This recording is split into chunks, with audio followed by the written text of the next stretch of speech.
बिजली की दरियाफ्त की तारीख, हिस्सा 1।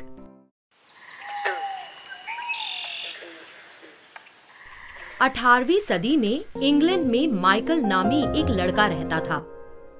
माइकल जब 13 साल का था तब उसके वालिद बहुत बीमार थे। उसने सोचा कि इन हालात में उसे अपने खानदान की मदद के लिए नौकरी करनी चाहिए। इसलिए 14 साल की उम्र में माइकल एक दुकान में बुक बाइंडर का काम करने लगा। उस दुकान में कई किस्म की किताबें थीं। किताबों के दरमियान रहने से उसे पढ़ने का शौक हो गया। एक दिन उसके हाथ मिलेट्स थेल्स की किताब लगी और वो उसे पढ़ने में मशगूल हो गया। 600 साल कब्ल मसीह यूनान में थेल्स नाम के एक साइंसदान पैदा हुए थे। वो एक उस्ताद, ताजिर और फलसफी थे। एक मर्तबा थेल्स अपनी बीवी के जेवरात को पॉलिश करवाने के लिए एक जौहरी के पास गए। जेवरात अंबर के बने हुए थे। जौहरी ने जैसे ही पॉलिश किए हुए पत्थरों को जमीन पर रखा, थेल्स को एक अजीब सा मंजर दिखाई दिया। अंबर घास और तिनकों को अपनी तरफ खींच रहा था। ये देखकर थेल्स हैरान हो गए। एक बेजान चीज दूसरी चीजों को अपनी तरफ कैसे खींच सकती है? इस राज को मालूम करने के लिए थेल्स ने गहराबाई पत्थर के टुकड़ों के साथ तजुर्बात करना शुरू किया। सबसे पहले उन्होंने अंबर को कपड़े से घिसा और देखा कि वो पत्थर और घास के तिनकों को अपनी तरफ खींच रहा है।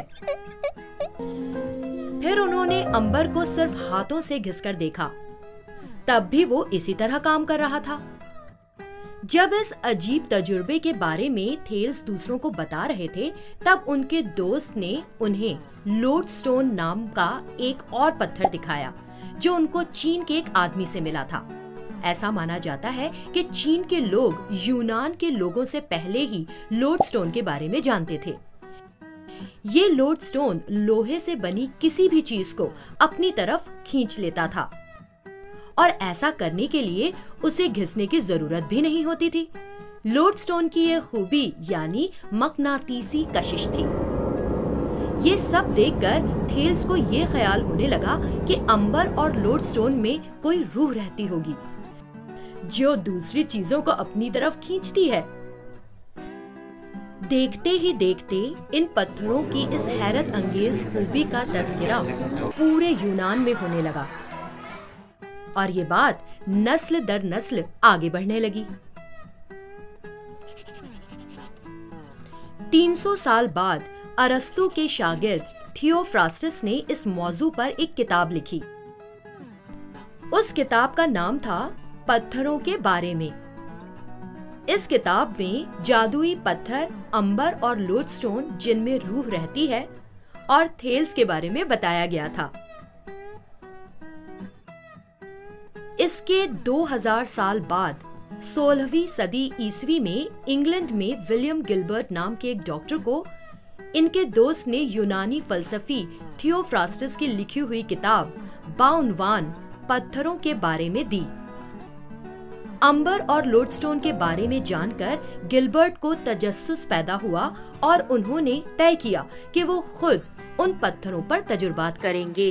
तजुर्बात करते हुए उन्हें मालूम हुआ कि अंबर के अलावा क्रिस्टल, गौहर, मोम, गोंद, कांच और गंधक भी रगड़े जाने पर दूसरी चीजों को अपनी तरफ खींचते हैं।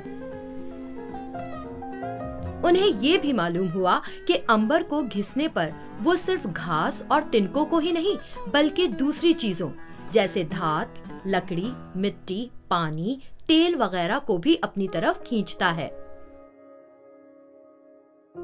अंबर को यूनानी जुबान में इलेक्ट्रॉन कहते हैं। इसलिए घिसे जाने पर दूसरी चीजों को अपनी तरफ खींचने वाले मादों को उन्होंने इलेक्ट्रिक मादे नाम दिया। जिन चीजों में कशिश की खूबी नहीं थी, इन्हें गैर इलेक्ट्रिक मादे कहा गया।